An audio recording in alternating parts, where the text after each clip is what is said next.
Hello दोस्तों, स्वागत है आपका एक बार फिर से डीएलएस स्टडी पॉइंट पर।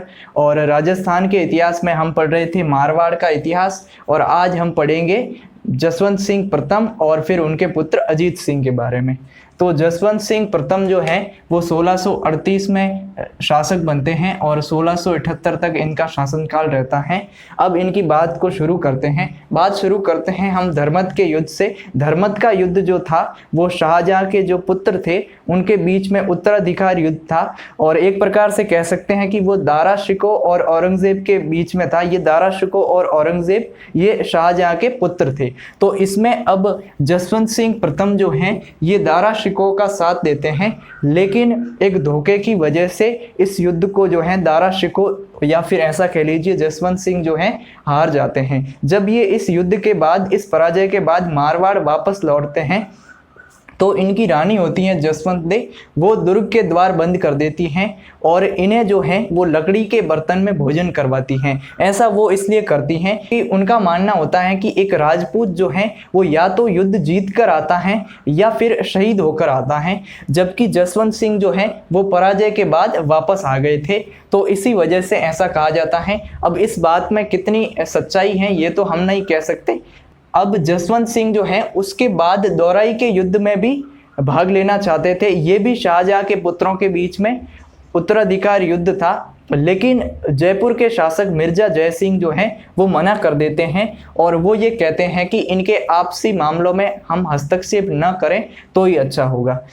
अब जसवंत सिंह प्रथम जो हैं ये खुद बहुत बड़े विद्वान थे और इन्होंने 2 ग्रंथ लिखे हैं, भाषा भूषण और अरोक्ष सिद्धांत। तो इसका हमें याद रखना है। ये भाषा भूषण जो है ये बहुत ही प्रसिद्ध इनका ग्रंथ है, कई बार एग्जाम में पूछा गया है। अब इनके दरबार में एक विद्वान रहते थे मुहणोत नैणसी, और कई बार इनके ग्रंथों के बारे में भी पूछ लिया जाता है, तो इनके ग्रंथ भी हम याद करेंगे। मुहणोत नैणसी ने लिखा था मुहणोत नैणसी ख्यात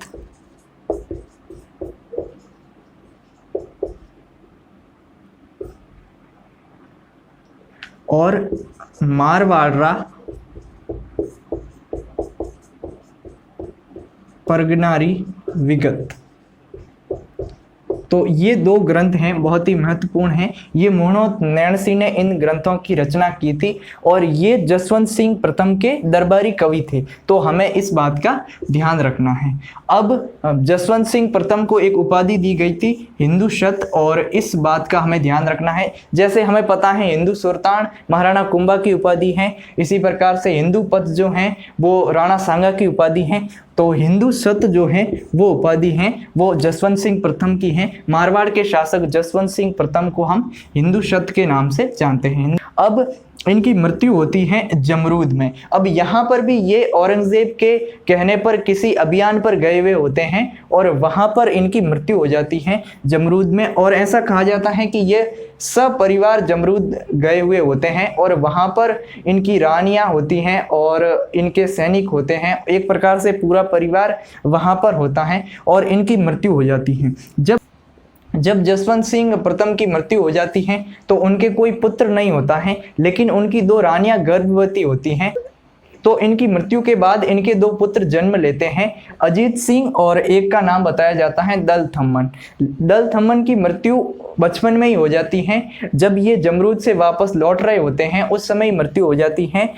अब जसवंत सिंह की जब मृत्यु हो जाती है तो उनके जीवित पुत्र होते हैं अजीत सिंह, और अजीत सिंह को औरंगजेब जो हैं वो दिल्ली में कैद करके रखता है रूप सिंह की हवेली में। अब इनके पूरे परिवार को जसवंत सिंह के पूरे परिवार को औरंगजेब जो है वो रूप सिंह की हवेली में कैद करके रखता है। और ये औरंगजेब जो था वो जसवंत सिंह का एक प्रकार से विरोधी ही था, क्योंकि जब जसवंत सिंह की मृत्यु होती है तो ये कहता है कि इसका एक फेमस कथन है, ये कहता है कि आज कुफ्र का द्वार टूट गया, यानी कि एक प्रकार से उसका जो औरंगजेब का जो विरोधी है उसका आज अंत हो गया। तो अब औरंगजेब जो है वो मारवाड़ पर पूरी तरीके से अपना अधिकार चाहता है और इसी वजह से वो अजीत सिंह को कैद करता है।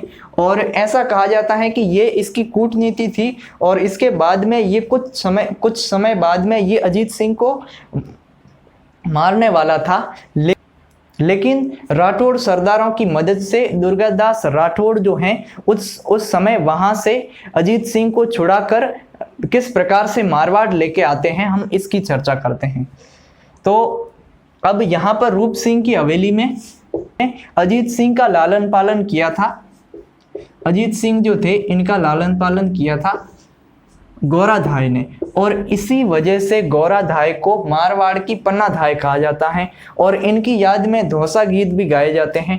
तो गौराधाय के महत्व को हमें याद रखना है और गौराधाय को मारवाड़ की पन्नाधाय कहा जाता है क्योंकि इन्होंने बचपन में अजीत सिंह का पालन पोषण किया था जब इन्हें रूप सिंह की हवेली में कैद कर दिया गया था। अब यहाँ पर वीर दुर्गादास राठौड़ जो हैं वो राठौड़ सरदारों की सहायता से अजीत सिंह को जो है वो दिल्ली की कैद से छुड़वा कर रूप सिंह की हवेली में जब ये कैद किए गए होते हैं तो इस रूप सिंह की हवेली से ये छुड़वा कर लेके आते हैं और बड़ी ही कूटनीति और चतुराई से ये जो है इस काम को अंजाम देते हैं। और ऐसा कहा जाता है कि यदि यहाँ पर वीर दुर्गादास राठौड़ जो हैं वो नहीं होते तो शायद अजीत सिंह का जिंदा बच पाना मुश्किल था, क्योंकि कुछ समय बाद में औरंगजेब जो हैं वो अजीत सिंह की हत्या कर देता और उसके बाद में आने वाले समय में मारवाड़ का इतिहास जो है जो हम आज देखते हैं वो शायद आज ऐसा नहीं होता। इसीलिए दुर्गादास को मेवाड़ का उद्धारक कहा जाता है। अब यहाँ पर दुर्गादास राठौड़ जो हैं वो अजीत सिंह को छुड़वा कर लेके आ जाते हैं और सबसे पहले इन्हें एक जगह होती है सिरोही में, कालंदी जगह, ये सिरोही में जगह होती है और यहाँ पर इनको रखा जाता है। जयदेव नामक ब्राह्मण के घर में इन्हें रखा जाता है। जयदेव नामक ब्राह्मण के घर में अजीत सिंह को कुछ समय के लिए रखा जाता है। अब वीर दुर्गादास जो हैं वो जाते हैं मेवाड़ के शासक राज सिंह के पास और उनसे सहायता मांगते हैं कि अब हमें जो है अजीत सिंह को आश्रय देना है। तो वहां पर राज सिंह जो हैं केलवा की जागीर देते हैं अजीत सिंह को, या फिर कह दीजिए दुर्गादास को। केलवा की जागीर, ये जागीर दी जाती हैं राज सिंह के द्वारा। मेवाड़ के शासक थे राज सिंह और इनके द्वारा दुर्गादास राठौड़ को या फिर कह दीजिए अजीत सिंह को केलवा की जागीर दी जाती हैं और इसी केलवा की जागीर में ये जो हैं अजीत सिंह जो हैं वो रहते हैं और बड़े होते हैं। तो यहाँ पर एक प्रकार से दुर्गादास राठौड़ जो हैं वो बड़ी ही कूटनीति और चतुराई से अजीत सिंह की रक्षा करते हैं। अब इसके बाद औरंगजेब जो है वो अपने पुत्र अकबर को भेजता है, शहजादा अकबर को आक्रमण करने के लिए भेजता है। लेकिन यहाँ पर फिर वीर दुर्गादास राठौड़ की चतुराई काम आती है और वीर दुर्गादास राठौड़ और राज सिंह जो हैं वो चतुराई से इस अकबर को कूटनीति में फंसा देते हैं और इसे अपनी ओर मिला देते हैं और ये शहजादा अकबर जो हैं नाडोल के पास विद्रोह कर लेता है, अपने पिता औरंगजेब से विद्रोह कर लेता है। तो एक प्रकार से वीर दुर्गादास राठौड़ और राज सिंह ने बड़ी ही कूटनीति से अकबर को अपनी ओर मिलाया और अपने पिता औरंगजेब के विरुद्ध भड़का दिया।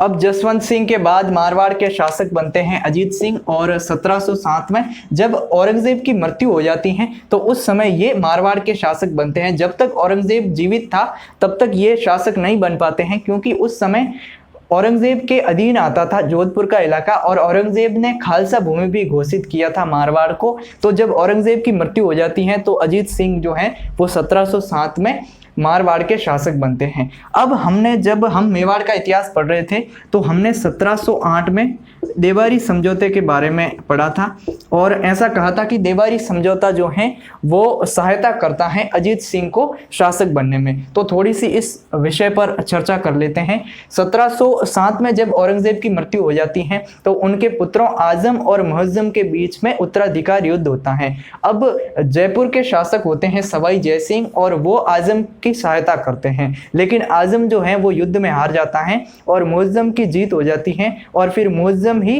बहादुर शाह प्रथम के नाम से दिल्ली का शासक बनता है। तो जब बहादुर शाह यानी कि मुअज्जम जब शासक बनता है तो मारवाड़ के शासक अजीत सिंह और जयपुर के शासक सवाई जय सिंह को शासक के पद से हटा देता है, क्योंकि ये कहता है कि आपने जो है मेरी सहायता नहीं की और मेरे विरोधियों की सहायता की, इसी वजह से सवाई जय सिंह को और अजीत सिंह को उनके शासक पद से हटा दिया जाता है। तो फिर ये सवाई जय सिंह और मारवाड़ के शासक अजीत सिंह जो हैं वो मेवाड़ के शासक अमर सिंह सेकंड के पास जाते हैं और वहां पर ये मिलकर देबारी समझौता करते हैं। और ये ऐसा कहा जाता है कि ये देबारी समझौता ही इन्हें वापस मारवाड़ का शासक बनाता है और सवाई जय सिंह को जयपुर का शासक बनाता है। तो ये था देबारी समझौता 1708 में। इस विषय पर हमने जब हम मेवाड़ का इतिहास पढ़ रहे थे तो वहां पर भी हमने चर्चा की थी। अब अजीत सिंह के बारे में थोड़ा पढ़ते हैं। इनकी पुत्री इंद्र कुंवरी का विवाह फर्रुखसियर से हुआ था। अब ये ऐसा क्यों हुआ था? एक बार फर्रुखसियर ने मारवाड़ पर आक्रमण किया था और यहाँ पर अजीत सिंह को संधि करनी पड़ी थी और उसके तहत इंद्र कुंवरी अपनी पुत्री इंद्र कुंवरी का विवाह फर्रुखसियर से इन्हें करना पड़ा था। अब भगत सिंह जो थे वो अजीत सिंह के पुत्र, इन्होंने अजीत सिंह की हत्या कर दी थी, इस बात का हमें ध्यान रखना है। इसके अलावा अजीत सिंह ने दुर्गादास राठौड़ को अपने राज्य से निष्कासित कर दिया था। अब ये इनका जो फैसला था ये बहुत ही ज़्यादा गलत माना जाता है इतिहास में, क्योंकि वीर दुर्गादास राठौड़ जो हैं वो जीवन भर अजीत सिंह को शासक बनाने के लिए संघर्ष करते रहे, लेकिन अजीत सिंह ने शासक बनते ही दुर्गादास राठौड़ को जो है अपने राज्य से निष्कासित कर दिया था। अब हम थोड़ी चर्चा करेंगे वीर दुर्गादास राठौड़ के बारे में। अब हम थोड़ी चर्चा कर लेते हैं वीर दुर्गादास राठौड़ की, जिन्हें मारवाड़ का रक्षक या फिर मारवाड़ का उद्धारक कहा जाता है। तो क्योंकि जब जसवंत सिंह की मृत्यु हो जाती है तो उनके एकमात्र जीवित पुत्र अजीत सिंह की रक्षा करने के लिए, तो एक प्रकार से मारवाड़ के उत्तराधिकारी को जीवित रखने में इनका बहुत बड़ा योगदान होता है। तो इसी वजह से इन्हें मारवाड़ का रक्षक कहा जाता है। अब इनका जन्म होता है 13 अगस्त 1638 को और सालवा नामक गांव है जोधपुर में, वहां पर इनका जन्म होता है और इनके पिता का नाम आसकरण या आस सिंह होता है और ये जसवंत सिंह के दरबार में रहते थे। एक बार क्या होता है, एक रायका जो है वो अपने ऊंट चराने के लिए आता है, तो उसके ऊंट जो है वो दुर्गादास राठौड़ के खेत में चले जाते हैं और इनकी फसल को बर्बाद कर देते हैं। तो यहाँ पर जो है वीर दुर्गादास को बहुत गुस्सा आता है। उस समय ये बालक ही होते हैं और इनको बहुत गुस्सा आता है और जब इनकी उस रायका से बहस होती है तो वो रायका जो है वो इन्हें बहुत ही बुरा भला कहता है और मारवाड़ के शासक जसवंत सिंह के बारे में भी बुरा भला कहता है। तो दुर्गादास राठौड़ को गुस्सा आता है, अपनी तलवार निकालते हैं और वहां पर इस रायका की हत्या कर देते हैं। जब इस बात का पता जसवंत सिंह को चलता है तो जसवंत सिंह जो है दुर्गादास राठौड़ को अपने दरबार में बुलाते हैं। जब ये दरबार में उपस्थित होते हैं तो उस समय आसकरण भी जसवंत सिंह के दरबार में रहते हैं और जब उनसे पूछा जाता है कि क्या ये आपके पुत्र हैं, तो आसकरण कहते हैं कि कपूत को पुत्र नहीं कहा जा सकता। तो वहां पर जसवंत सिंह जो हैं पूरी बात का पता लगाते हैं और दुर्गादास की वीरता को देखकर वो उनकी तारीफ भी करते हैं और वो आसकरण से कहते हैं कि तुम्हारा ये पुत्र ही आगे चलकर मारवाड़ की डूबती नैया को बचाएगा। और फिर कुछ ऐसा ही होता है, ये हम देखते हैं। तो अब मारवाड़ का रक्षक, मारवाड़ का उद्धारक और अणबिंदिया मोती, ये कहा जाता है वीर दुर्गादास राठौड़ को। और कर्नल जेम्स टॉड ने इन्हें 2 उपाधियां दी हैं, तो ये हमें विशेष रूप से इनका ध्यान रखना है। राठौड़ों का यूलिसेस और राठौड़ों का गैरीबॉल्डी। राठौड़ों का यूलिसेस और राठौड़ों का गैरीबॉल्डी। यूलिसेस ये ग्रीस का योद्धा था और गैरीबॉल्डी जो है ये जो है अपनी कूटनीति के लिए जाना जाता था और इसने जर्मनी के एकीकरण में बहुत ही ज्यादा योगदान दिया था।